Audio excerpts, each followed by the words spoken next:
Good evening, ladies and gentlemen. The regular meeting of the Grosse Ile Township Planning Commission will come to order. Would you all please rise for the Pledge of Allegiance? I pledge allegiance to the flag of the United States of America and to the republic for which it stands, one nation, under God, indivisible, with liberty and justice for all.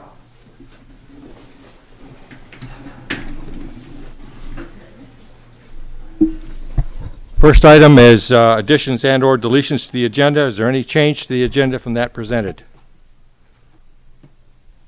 Hearing none, I'll entertain a motion to accept the agenda as presented. So moved. Motion from Ranka, support. Support. Support from Boggs. Call a question. All in favor signify by saying aye. Aye. Motion carried. Agenda is approved. Next item is the approval of the minutes from the last meeting. On March 20th, are there any comments on those minutes? Entertain a motion to approve. Motion to approve? Motion from Kyle, support. Support. Support from Dan. Call a question. All in favor signify by saying aye. Aye. Brittany, you did a yeoman's job on this. You did very well. These are the longest minutes I could remember for the last 25 years, so great job.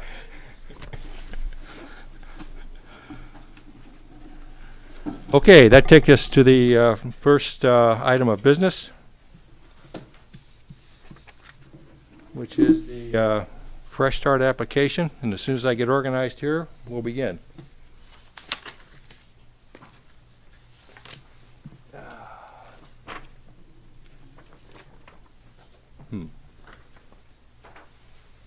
Seems to me this happened to be the last time. Too much paper.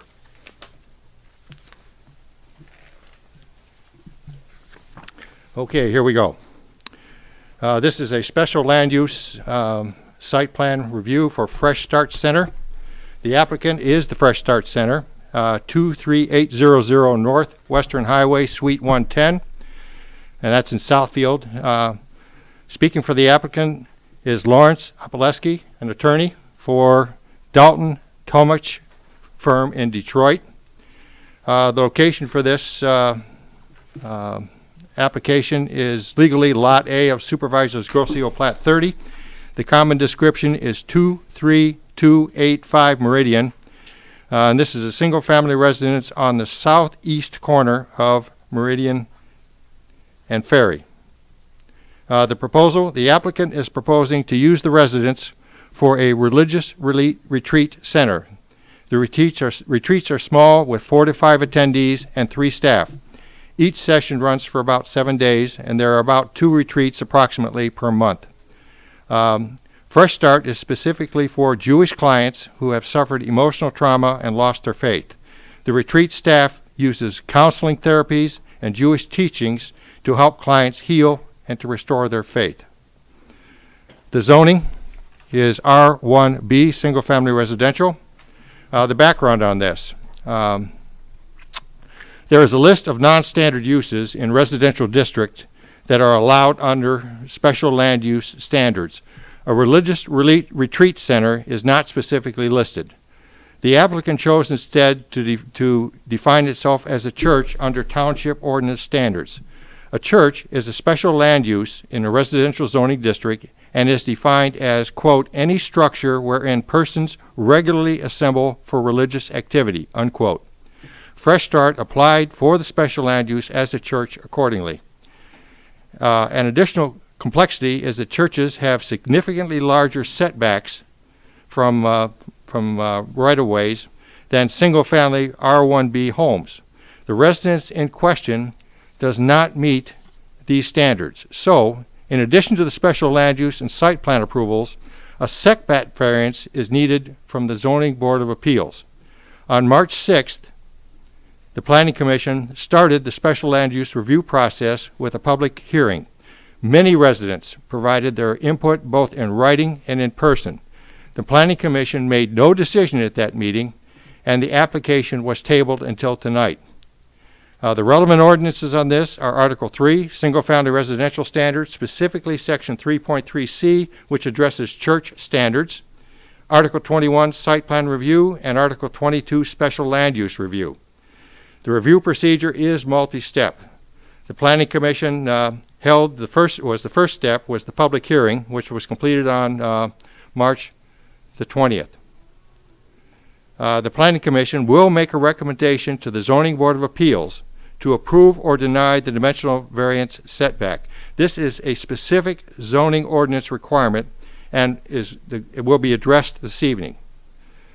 Okay, the Zoning Board of Appeals is the next step. They will either approve or deny the setback variance request when they meet on May the 28th.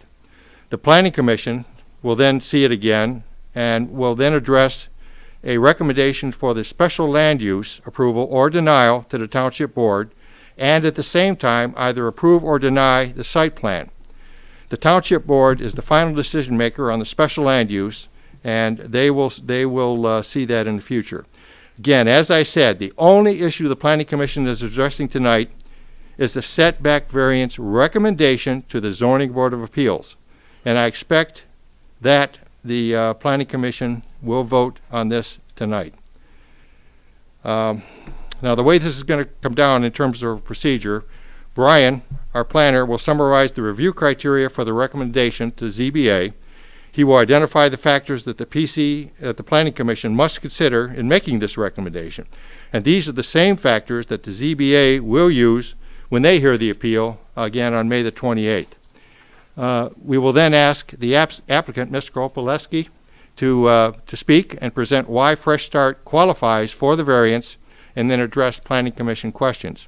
We will then go to the public, and we will take any public input that citizens might have on this. When that is completed, we will bring it back to the table for a Planning Commission discussion and a vote. Are there any questions from commissioners about the materials I presented or summarized? Everybody know what we're going to be doing? Okay. Then on that note, I will stop. Mr. Borden, you're up.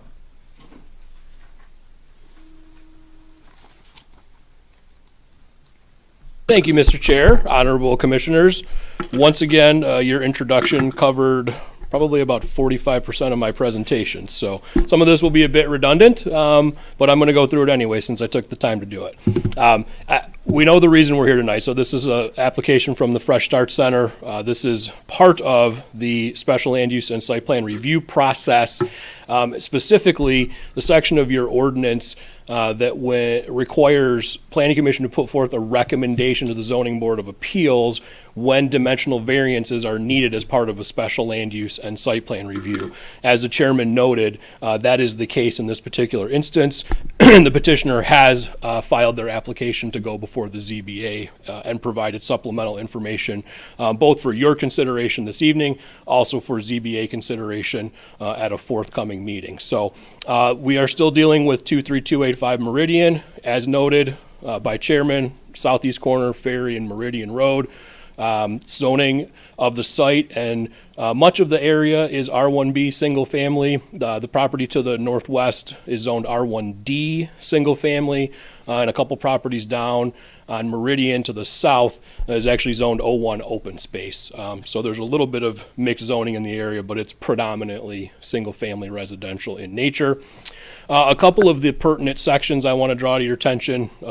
Again, sorry for the redundancy, but section 3.3C requires a 40-foot setback from all lot lines.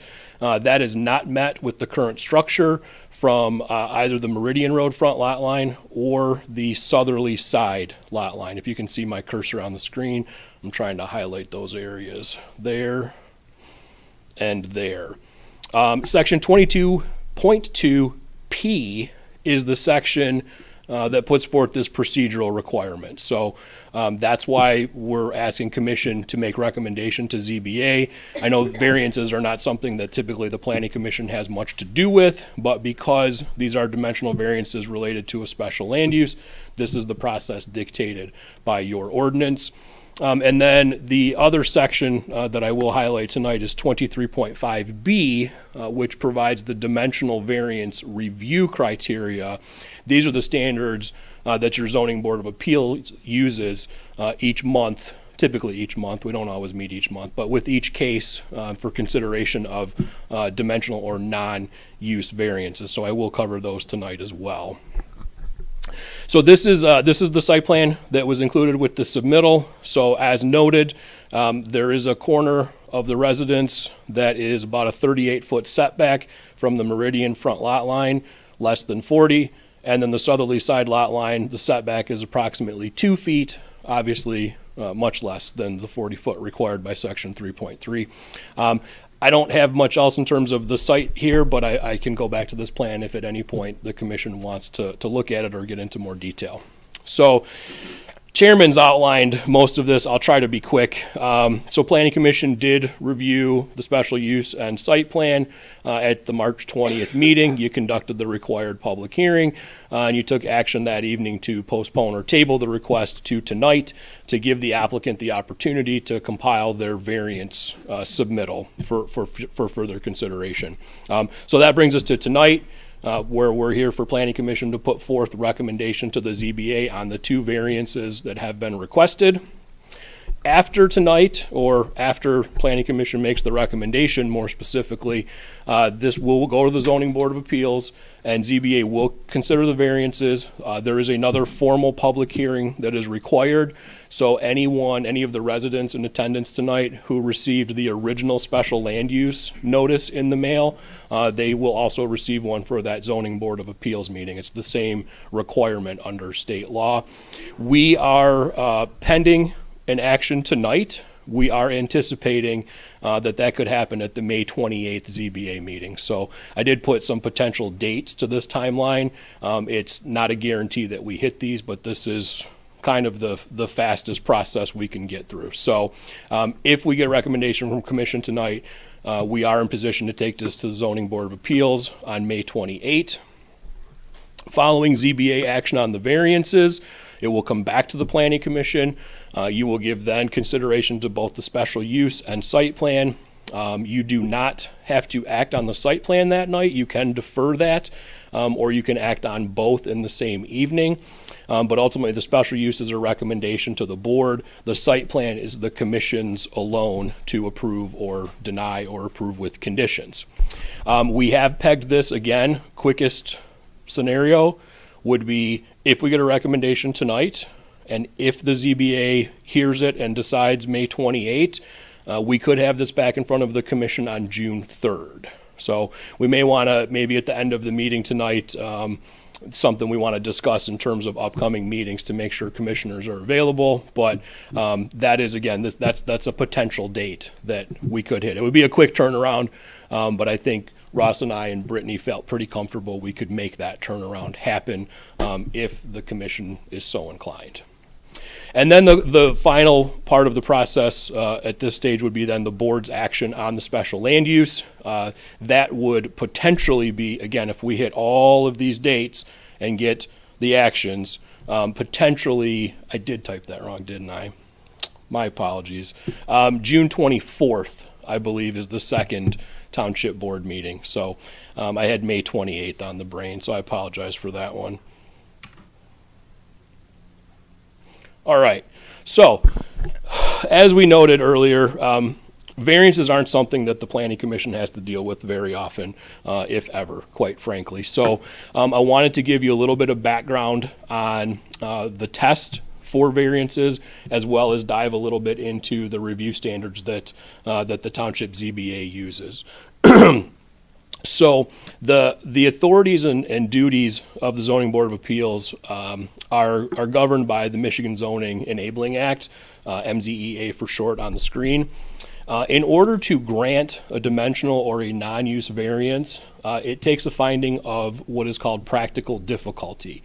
Now, the statute does not define practical difficulty, so we have to look to previous court decisions that have been made that have identified the key principles of what it is to define and demonstrate a practical difficulty. So those 4 points are the next points on the screen.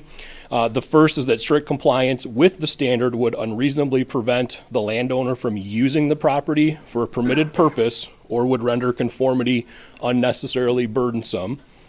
The second is substantial justice, which is that the particular request or a lesser relaxation of the ordinance standard would provide substantial justice to both the landowner and neighbors. not just the individual applicant, but also the neighbors surrounding the property. The third point is that the plight is due to unique circumstances of the property, and that is not shared by neighboring properties in the same zoning district. So in essence, it's a unique condition of that property, unique being pretty specific point in terms of it not sharing that same condition with neighboring or similar surrounding properties.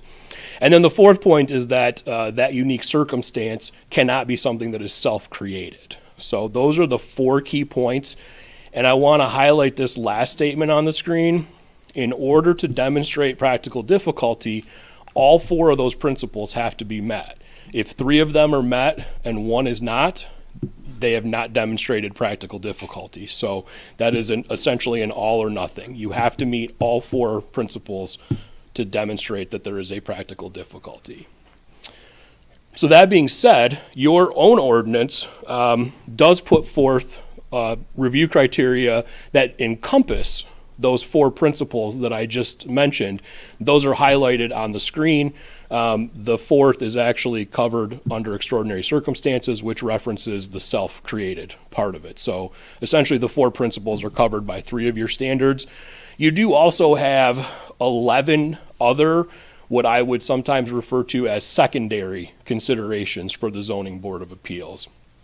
So other items for the consideration: public safety and welfare, preservation of property rights, whether or not there's a safety hazard, impacts on land values, the neighborhood character, the supply of light and air, whether or not granting of the variances would promote orderly development, whether or not it would impede traffic flow in the area, whether or not the result would be nuisance-like impacts to the surrounding area, the potential direct impacts to adjacent properties, and then also the relationship to adjacent land uses. I reference those other points as kind of secondary items because these other 3 have to be met in order for us to even move on to those other 11 points. Again, in order to demonstrate practical difficulty, all 4 of those principles have to be met. So when the ZBA is considering a variance request, 1, 2, and 4 have to be met.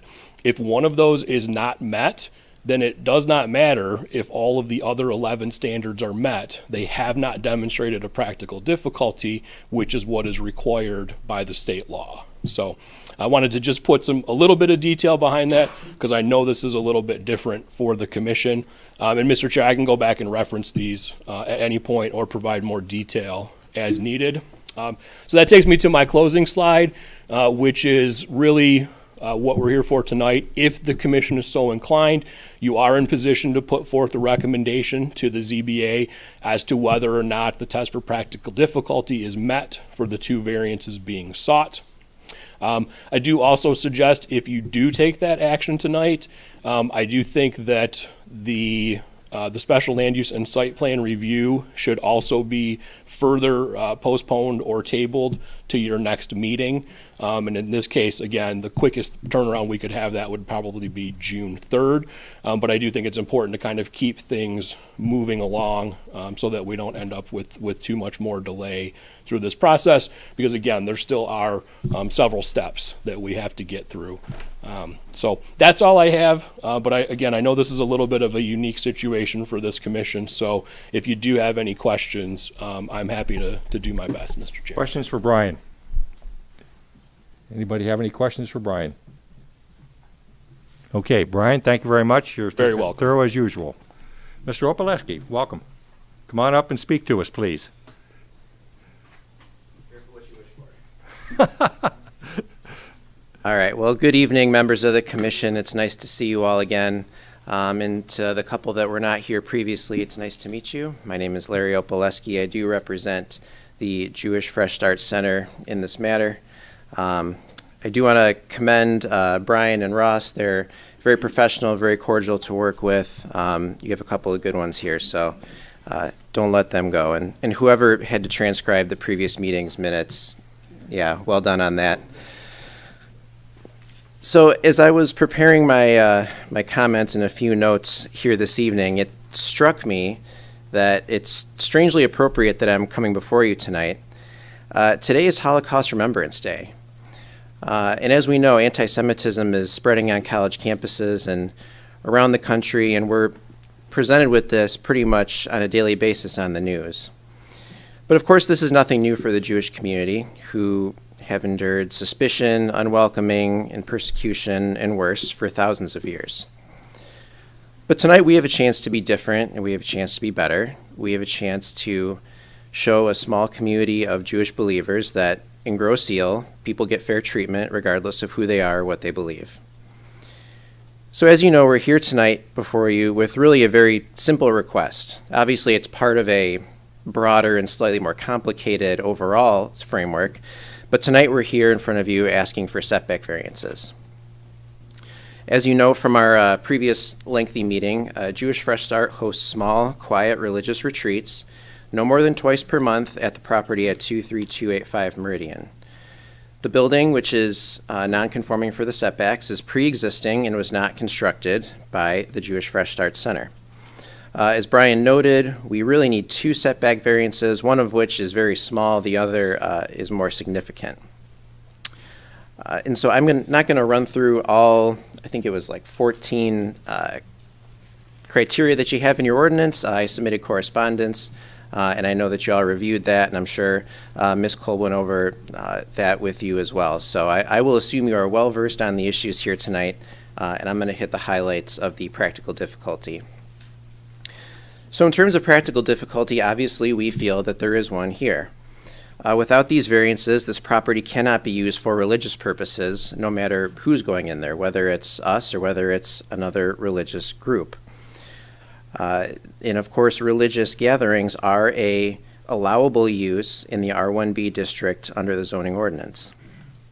And again, this is not something that was created by Jewish Fresh Start. This was a building that was allowed to be constructed back in 1992 with the very close setbacks that you have, especially on the southerly side, adjacent to that other residence. In terms of the substantial justice factor, again, of course, we believe substantial justice would be done by granting of these setback variances. Substantial justice would be done to the one adjacent neighbor that we have here. The Fresh Start Center has a good relationship with Mr. Reaver, I believe is how the last name is pronounced. To my knowledge, he's never complained or expressed opposition. They've met him a number of times. There is some screening on that southerly side. Obviously, these houses have been this way for over 30 years, and no one's ever had a complaint about it thus far. And in terms of any activity that would possibly be going on the southerly side, there is none. The yard, I suppose you would call it, where any sort of activity could potentially be taking place is on the east side of the house facing the canal.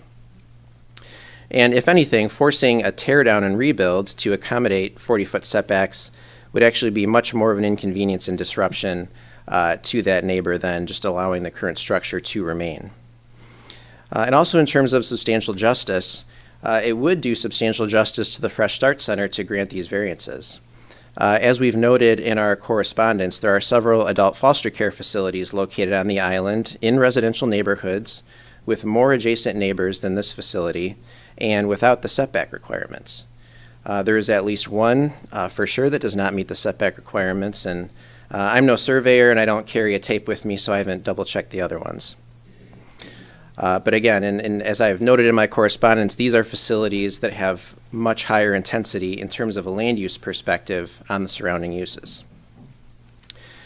In terms of unique circumstances, this parcel is different from your average bear, so to speak. A good portion of the eastern side of the parcel is actually a FEMA floodplain, which may help explain why the current residence is kind of situated on the corner like it is now. As you know, it borders the river there. Both houses, both the residence that we're proposing to use and the adjacent residence, are constructed extremely close to their own lot lines. And again, setbacks that we have here, 40 feet, are likely, this ordinance I believe was passed in 1994, these were likely created in contemplation of a more traditional church use with weekly services, lots of people coming, lots of activity going on around the grounds. And I also want to note that there are no nuisance impacts Again, I've addressed all the criteria in my correspondence, but as the Township Planning Review Letter noted ahead of our last meeting, there is no evidence regarding significant impacts to neighbors in terms of traffic, dust, fumes, noise, light, or other environmental concerns or anything like that. So certainly we feel that we've met those criteria as well. And finally, before I wrap up what I'm trying to keep to be brief comments here tonight, I do think there's a good argument that these variances are not necessary in the first place. The R1B zoning ordinance was passed in 1994, as far as I can tell. This property was built in 92, which really makes it a legal non-conforming building. We're not, as you know, we're not proposing any expansion of the current footprint or anything like that. Nevertheless, we feel that we want to participate here in the township process, so we have applied for these variances, and we would ask that you would grant those to us, or at least recommend that they be granted. That's all I have. Very good, thank you. Why don't you just stay there, please, and there'll be some questions from the commission, I'm sure. But let me just respond categorically. We condemn anti-Semitism in any shape, in any form, in any way, categorically, as a community and as a planning commission.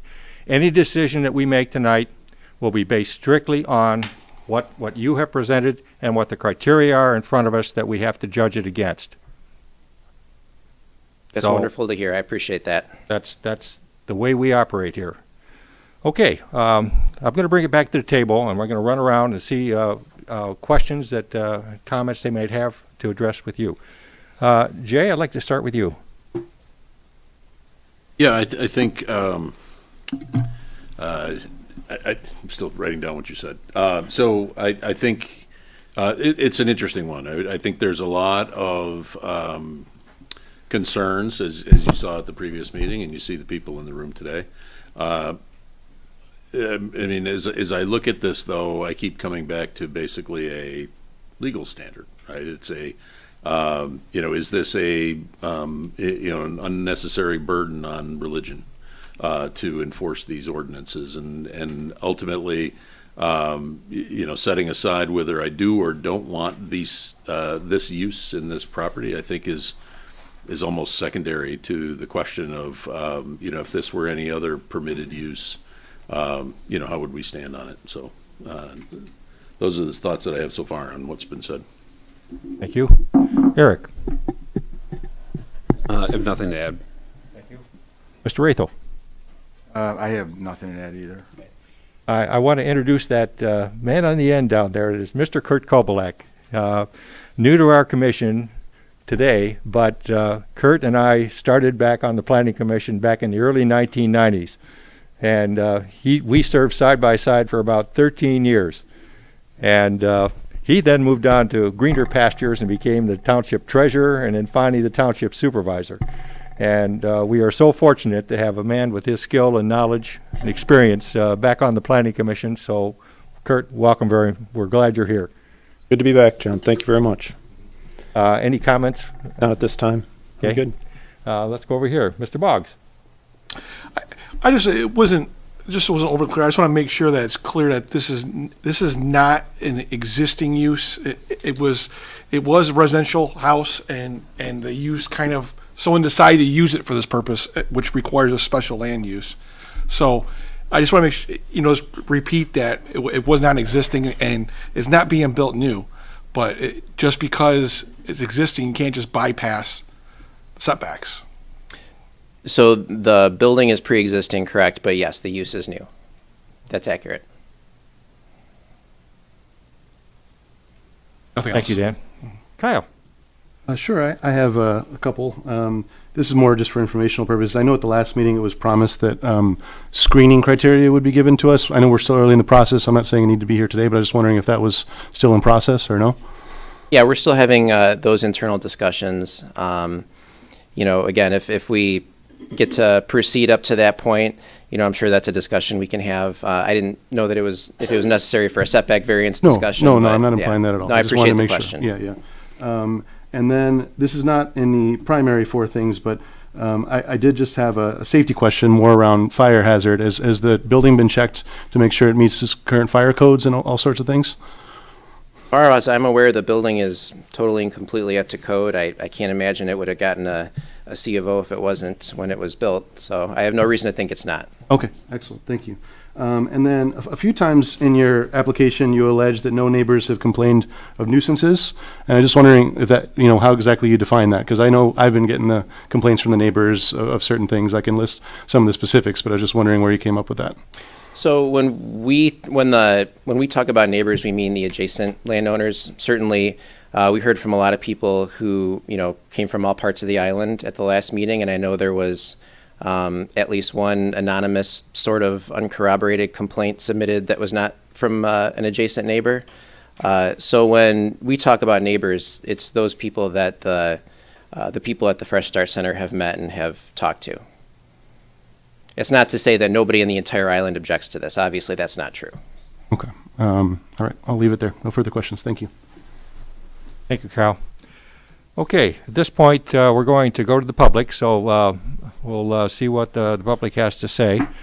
Some guidelines, the same guidelines that we had at the last meeting. First, when you come up, please give your name and your address slowly so that we can record your statements and identify them with you correctly. Please use the microphone, get up close to it, or the handheld, if it's up there, I assume it is, to use. In either case, we want to be sure that your comments are heard, so speak slowly and clearly into the microphone. We're limiting speaker time to 3 minutes, and our timekeeper over here on my right, Mr. Frucci, is going to be keeping track of that. All comments are to be directed to the chair, me. There will be no dialogue directly with the applicant, the planner, or other commissioners to or from the audience. All comments must be issue-focused. As I said, racial slurs, religious slurs, not tolerated. Concerns and questions will be collected. Ross will help us with that. And we will respond after everyone has spoken to the questions that were asked. I will go around the room the first time for speakers. If you want to speak a second time, just wait until all the first-time speakers have been addressed, and then I'll come back to you and call you for a second time. If you do speak a second time, we'd like to have new information. Don't come back up and tell us the same thing you told us the first time, please. Finally, you're going to hear different opinions on this application. Some of you might agree, some of you might disagree, but in either case, it's very important to show respect to the people who are speaking, to the applicant, and to the Planning Commission by staying quiet. Everyone has a right to be heard and have their opinion respected. So please consider that as we move forward. So with those rules in mind, I'm going to ask anyone who would like to speak to raise their hand, and then we're going to start over here on my right. Come on up, please. Welcome to the Planning Commission. Margaret Shelton, Bellevue Road. I really wasn't planning on even speaking today because it's, to me, very clear what the legal answer is to the issue. I don't think there's a legal option for a variance, but again, that's going to be up to the Planning Commission. Why I'm standing up here, and I'm going to read this because why I'm standing here speaking is I want to say to the lawyer for Fresh Start, truly shame on you. Shame on you for implying anyone here has registered their concern in this situation for any reason other than it is not something anyone, including your clients, would want to have as their neighbor. It has zero to do with anyone's faith, and I'm appalled that you have come here and implied such a thing to any of us. What you've actually done is confirm that you don't have any legal ground to stand on, because why would you resort to such an egregious implication? These are homes, family homes. This is not where a mental health retreat for any reason should be placed. So I'm hoping that the legal ease is there for us with regard to no variance. Thank you. Thank you. Please, no applause. Next. Yes, sir. All the way in the back. Good evening, Mr. Chair and members of the committee. My name is James Johnson, 9482 Waterman Drive. My wife did some homework as a result of the last meeting and our concern because of things we heard there. You should have all received a packet that was brought here to dispense to all of you. The focus of that really comes down to what we found online. It appears... Excuse me. That document, I received that document. The contents of that document were not factors relevant to our decision tonight. I did not distribute them accordingly to the other commissioners because they were irrelevant to our decision criteria. Okay, understand. I just have one concern. Last time we heard that the purpose of the retreat was to bring people back into the fold. Is that the understanding? Yes. I personally don't know of any religious organization that charges people thousands of dollars to do that. I think people would want to be welcomed back into the religious fold. That's just an opinion. Thank you for allowing me to speak. Thank you for your comment. Moving on. Yes, ma'am.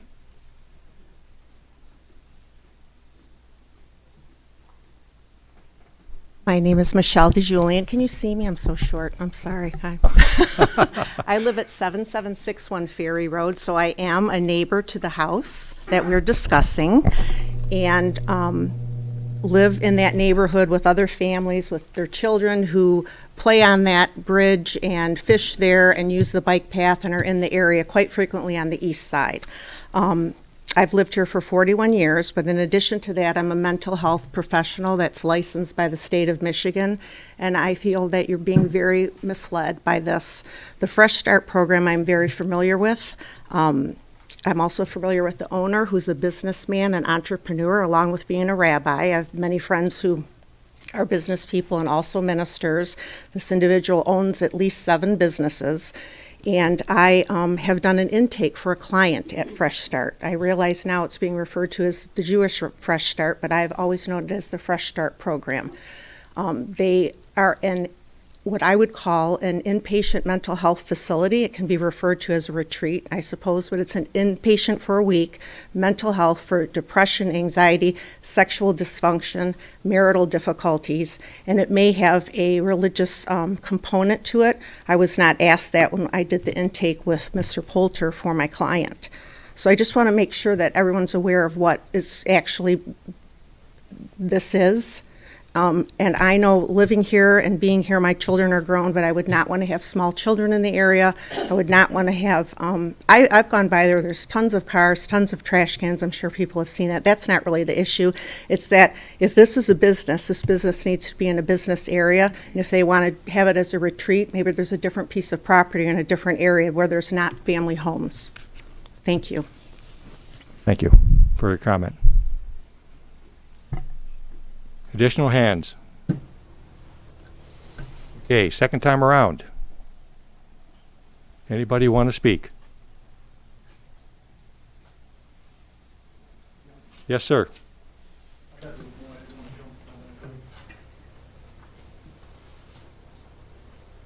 Hello, Mark Mills, 23509 West River Road.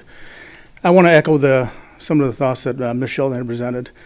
To start off by implying that this is some type of racial or religious bias is quite appalling to the people of this community. That's not what this is about by any means. But the questions I have 2. Who actually owns the home? Can you clarify that for us through the attorney? And who's applying for the variances? Would it be the owners of the home or a business? That's all I have. Thank you. Thank you.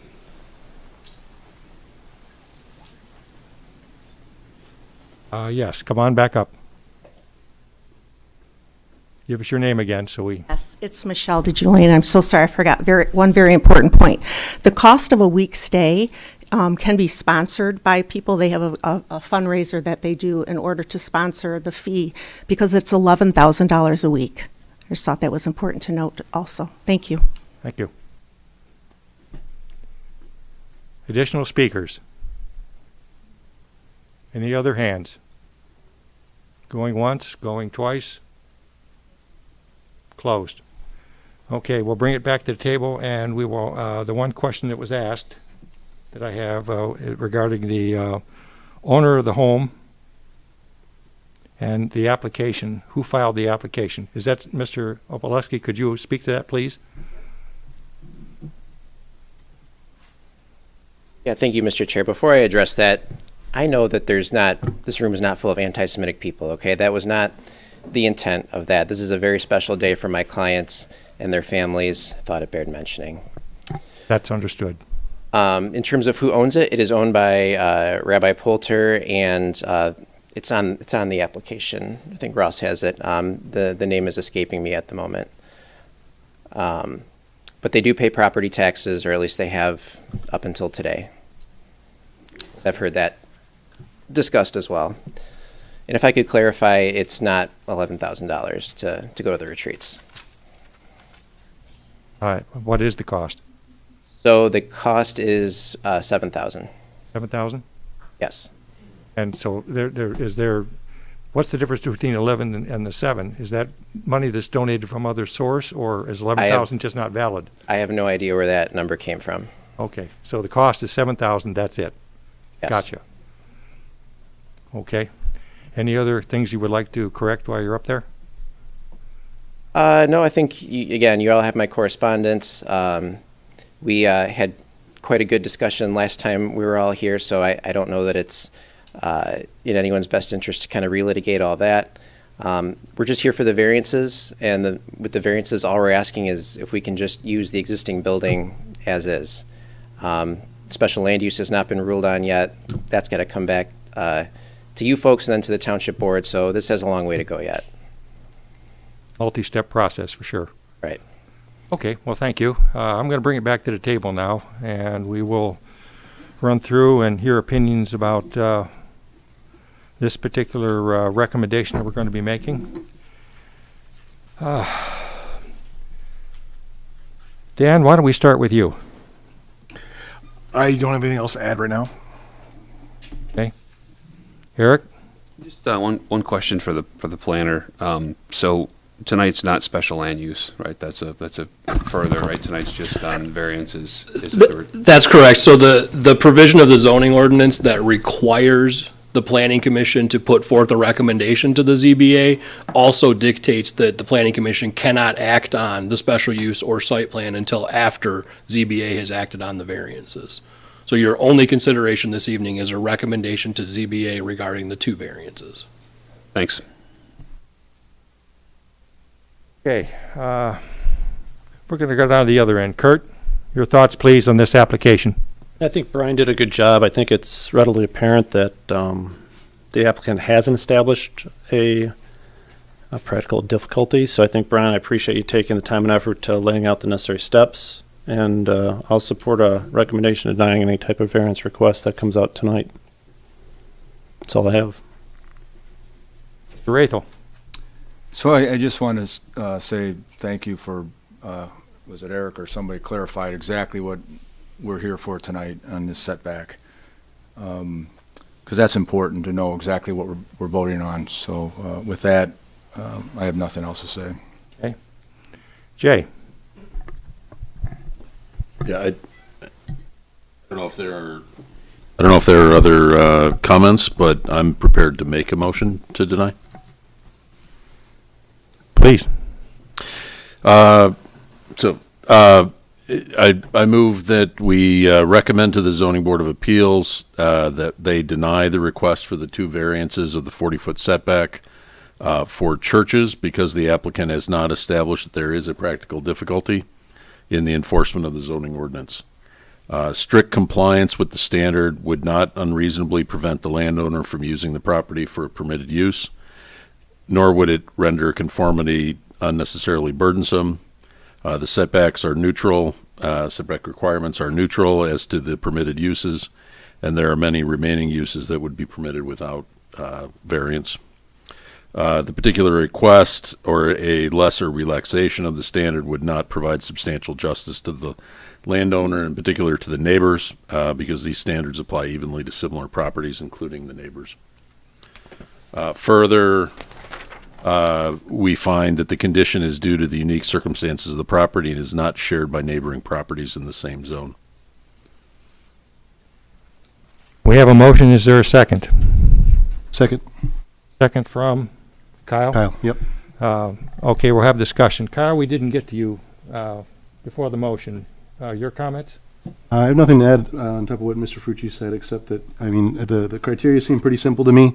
We've sent things to the ZBA before, seen them shot down, and so going by these standards and how the ZBA generally acts, I just don't see how this meets the standards. Thank you.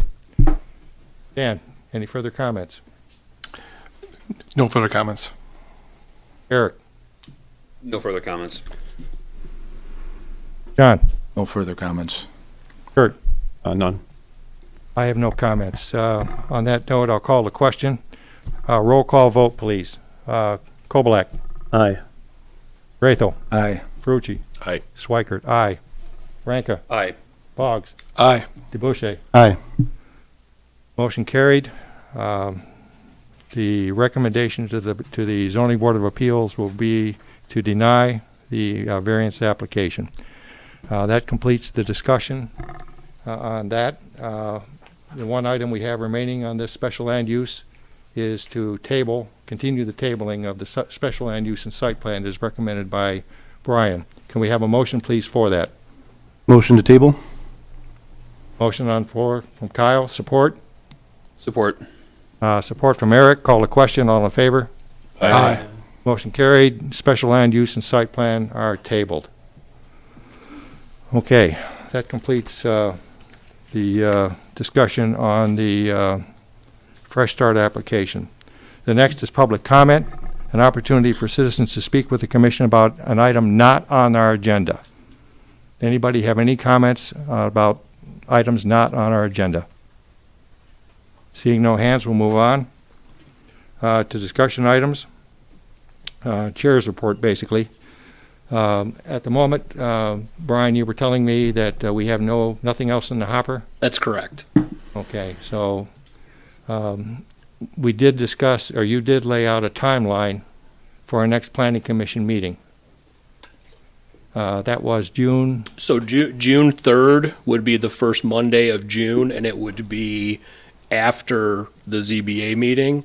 Now, the only caveat would be if ZBA tables are postponed, then we would not be able to, you wouldn't be able to then reconsider or consider the special use and site plan because we need that ZBA action before you can. So I certainly think, I would anticipate we would get an action that night, but it's not up to me. So we could tentatively schedule it for June 3rd if the commission is okay with that. How does that look on your schedules? Good. Is it okay? Eric, Dan? Fine on my schedule. It looks good as of now. Looks good. Jay, how about you? That should be good. Okay. So, Mr. Chair, if I could, so what we'll do is, we'll obviously know the Tuesday night, the 28th, whether or not ZBA has acted. If they do put forth a decision, we'll confirm that and let the commission know either Tuesday night or Wednesday morning. If they do not, and they table or postpone an action, we'll let you know that as well, at which point we probably would not have any business for a June 3rd meeting. Okay, well, we will stay tuned for that. I noticed nobody asked me about my availability. Seeing as how I'm the only retired guy up here, it's not like I have to look at my calendar. So, Mr. Chair, could I ask the June 3rd meeting, is that going to be necessary regardless of a ZBA action? Whichever way they go, the only reason we wouldn't is if they didn't act. Correct. And again, Brian, the night of the ZBA meeting is what again? Could you tell it so that residents are... It would be May the 28th, fourth Tuesday of the month. I believe it's a 6 p.m. start. Okay, thank you. And again, residents, anyone that received the initial notification within the 300-foot boundary for the special use will also be receiving notification of the Zoning Board of Appeals meeting. but that meeting is open to the public for anyone who wishes to attend. So, if that's of interest to you, ZBA will welcome your thoughts. Okay, anything else with respect to discussion item? I have nothing in the chair's report. Anything further? Okay, then that takes us to the motion to adjourn. So moved. Motion from Kovalak, support from Ranka. All in favor? Aye. Aye. Meeting adjourned. Thank you very much.